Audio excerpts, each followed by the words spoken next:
Forget the Hollywood myth of non-stop explosive spy action. Seriously, if you really want to understand the agonizing reality of actual high-level espionage, you need to understand just one word: patience. Welcome to This Explainer. Today, we're going to tear down those cinematic illusions and look at the brutal, methodical reality of international tradecraft. Let's dive right in. Because the evolution of the Mossad, from old-school analog shadowing to hyper-digital precision, reveals exactly how a massive intelligence agency actually learns from its mistakes. So it's a serious question. How long would you actually wait to catch a ghost? A week? A year? How about decades? We're going on a chronological journey today through 4 defining missions derived from our source material. And these aren't just isolated events, you know? They're stepping stones that reveal how an agency adapts its methods over time, transforming their failures into terrifyingly precise future operations. Act 1. The Analog Patient. We're starting off with Imad Mughniyeh, a Hezbollah mastermind behind the 1983 Beirut airport bombing that tragically killed 191 U.S. Marines. Now, for 20 years, this guy was a complete ghost, totally untouchable. The sheer difficulty of hunting him was just staggering. I mean, the Mossad literally only had one washed-out photo of the guy.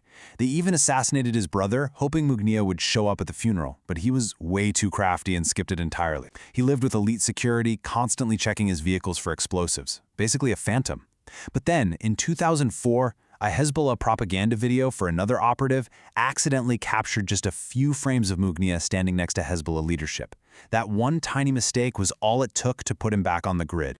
That single video frame led to a massive investigative breakthrough. So, step 1. The Mossad hacked Iranian government files and discovered he was actually living under an assumed name in Damascus, Syria. Step 2. They did something highly unusual. They brought in the Americans. The CIA agreed to a joint operation, but with incredibly strict rules. Absolutely zero collateral damage. Only Mughniyeh could be targeted. And finally, step 3. Agents discovered a rare lapse in his security. He took these solo visits to see what the sources referred to as his special friends. So, they formulated a plan to plant explosives right inside the spare tire cover of his slick silver SUV. Now, the number 32 up here represents the excruciating patience of analog spycraft. For weeks, operatives waited on edge. Get this, they aborted the blast 32 separate times. Sometimes he got into the car too quickly, sometimes an innocent bystander walked too close. They absolutely could not violate the CIA's rule. Finally, on a chilly February evening, on the 33rd attempt, he was alone. The detonation was a success. After 30 years, as our source notes, not even a ghost is out of reach. This was just a highly effective, classic analog operation. But, as we'll see, success breeds confidence, and confidence can very quickly curdle into hubris. Which brings us to Act 2, Hubris and the Wake-Up Call. Dubai, 2010. The target this time was Hamas weapons coordinator Mahmoud al-Mabou. The Mossad had wanted him for 2 decades and deployed a hit squad, basically thinking they could just rely on the exact same old tricks, but they made a cascading series of very modern errors. Mistake number 1, the passports. The hit squad entered the UAE using foreign passports, and some of these actually belonged to real, unsuspecting people. When this came to light, it immediately triggered massive international outrage from allied countries who understandably felt totally manipulated. But it gets worse. Look at the financial and digital paper trail they left behind. Some agents paid for their hotels with debit cards linked directly to a company run by an Israeli. And because they were scattered all across Dubai, they obviously needed to communicate, right? So they routed their cell phones through a central switchboard in Austria. This made it incredibly easy for Dubai's investigators to just connect the dots through simple data analysis. This part brilliantly illustrates the clash of eras. On one hand, you have these classic spy disguises. We're talking wigs, hats, tennis gear. The agents really thought they were being stealthy. But on the other hand, you have the modern reality, pervasive Dubai CCTV. Those silent cameras recorded every single minute of their 20-minute hit. Investigators simply cobbled all the footage together into a silent movie retracing the squad's exact footsteps. So the crucial takeaway here is this. While the target was technically eliminated, the operation itself was a complete bust.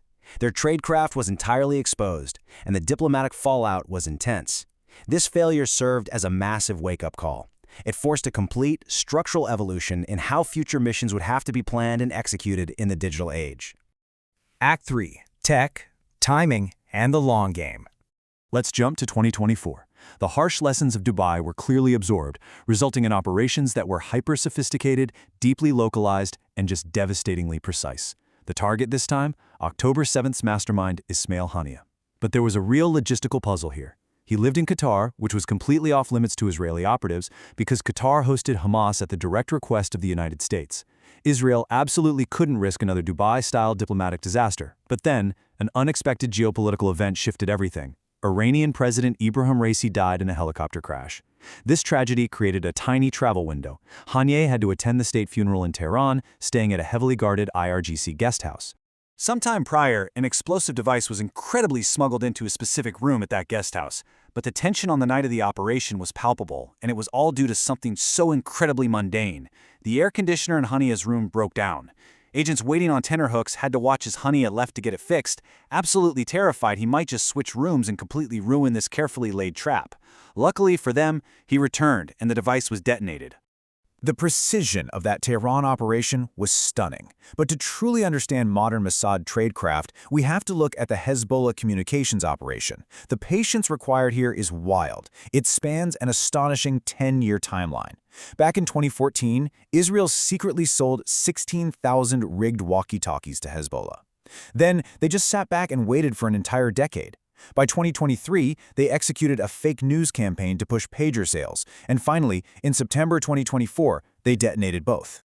Now you might be wondering, why pagers? Well, Hezbollah leadership was getting antsy about modern smartphones. They knew they were hackable, trackable, and super high risk.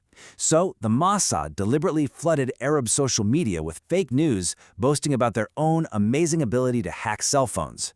This actually scared Hezbollah into adopting retro pagers. It's dumb tech, it's untrackable, seemingly secure. It was just a brilliantly engineered irony. But they also knew Hezbollah would be highly suspicious of a new vendor. They had to infiltrate the existing, trusted supply chain.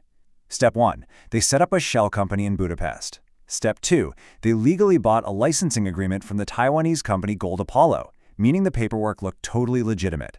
Step 3. They manufactured a brand new line of rugged pagers, embedding tiny, practically undetectable explosives directly into the batteries themselves. Actually, here's one of the most fascinating operational details of the whole thing. Because they ran slick YouTube ads for these new pagers, regular legitimate businesses actually wanted to buy them. So to prevent civilian casualties, the Mossad intentionally drove these legitimate customers away by quoting them absurdly high prices. This ensured that only Hezbollah, who of course was offered a very nice bulk discount, actually took delivery. Just stop and consider the sheer scale of this for a second.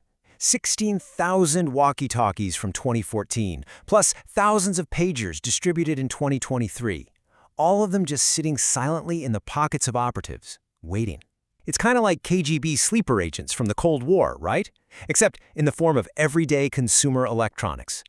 Then, in mid-September 2024, the climax finally arrived. Intelligence suggested Hezbollah was starting to get suspicious, so an encrypted message was sent out, triggering the hidden detonators. These blasts were engineered to have a tiny, highly localized radius, designed specifically to maim the carrier without causing massive collateral damage. In fact, our source describes it as the most targeted attack the world had ever seen. Days later, the walkie-talkies were also detonated, which completely shattered the communications network and paved the way for the assassination of Hezbollah leader Hassan Nasrallah. Which finally brings us to the ultimate learning curve. We've really traced an incredible arc together today. From the painstaking analog tailing and patience of the Mughniyeh assassination in Damascus, through the sloppy, digital hubris of the Mabu hit in Dubai, all the way to the stunning 10-year technological long game of the 2024 pager operations. It shows an organization constantly adapting to the invisible tripwires of our modern world. And that leaves us with a final, lingering thought to walk away with. In a world where a broken air conditioner can dictate the fate of a massive mission, and where a social media rumor can trick an organization into carrying their own demise in their very pockets, when the world's most outdated, mundane tech becomes its deadliest weapon, where do you hide? Seriously, think about that next time you pick up a device. Thanks so much for learning with us today.